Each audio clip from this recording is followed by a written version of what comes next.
Morgan Wallen is not welcome back at the CMT Music Awards, which are going down tonight, and his fans are still ticked off about this. You know that they had put up some billboards back a couple months ago in Nashville, upset that he was not going to be honored at award shows. Well, there's a whole new round of them, and now it seems like they're really angry, and they're really lashing out at the country music industry and basically saying, there it is, enough is enough. That this happened in January when we posted that video of Morgan using the N-word very casually to some friends after a night of drinking. He apologized. He said he was going to take some time away and reflect on this, and he has. But, you know, the country music industry is still not allowing him at these award shows, and so his fans have started this new wave of billboards. And the overlay of this, obviously, is that Morgan Wallen never faltered in terms of fan support during this whole thing, that his album maintained a #1 slot for a record-breaking, I believe it was 11 weeks on the Billboard charts. He won Billboard awards, even though he wasn't allowed to be there and all. And I think what's happened is there's been this kind of schism between his popularity within the fans and the social justice issue that he is dealing with and others want him to deal with. Look, the fans who purchased these billboards are saying, look, you made your point. He's, you know, he did the crime. He's done the time.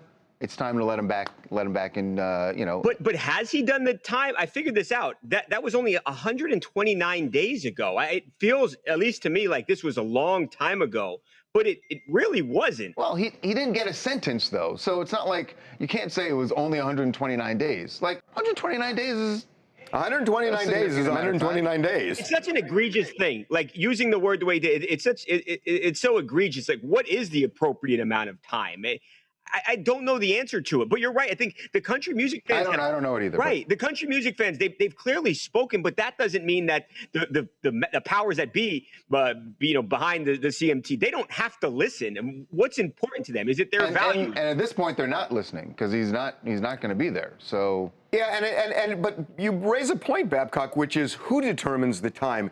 And typically, it's the person who made the mistake. I mean, we've heard that... with Nick Cannon.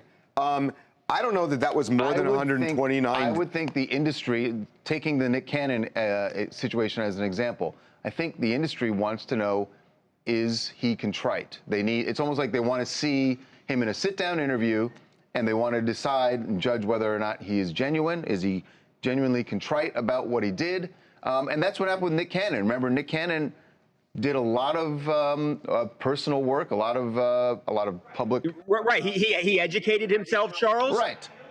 And spoke about that, and then Paramount said, "Okay, you're back in." Right. So maybe that's what the country music industry is waiting. Well, but the difference here is back in what? Because in terms of selling out a venue, selling records, back in allowing him to be present at these awards. But I guess what I'm saying to you is, typically what happens is when the music industry does that, the person goes away. He's never been canceled as far as his success on the charts. So you got the industry saying, we're going to muzzle him, and then you got the fans saying, no. And streaming. And so it's a different situation. Yeah. Hi, my name is Raymond Constant from Atlanta, Georgia. And I just feel like, you know, as far as it being unfair, because he's a person that, you know, he does music. People make mistakes, you know. Give a guy a chance, you know. I'm not saying no one knows if he's racist or not, but that's not the case. I mean, give him a chance. He's tried to make amends. He's, you know, talked to a lot of people. He's going out here. He's making good music. So, you know, let the music speak. I'm not saying totally ban somebody from ever doing music ever again because they use the N-word. I mean, a lot of people use the N-word in music, especially, you know, hip-hop artists. A lot of artists use that N-word. So, hey, can I ask you something? That's a really busy road you're on. Is the Indianapolis 500 this weekend? Because I'm listening to the traffic behind you. Are you parked at Atlanta Motor Speedway? No, I'm not. Because there's some people buzzing by you, man. Be careful.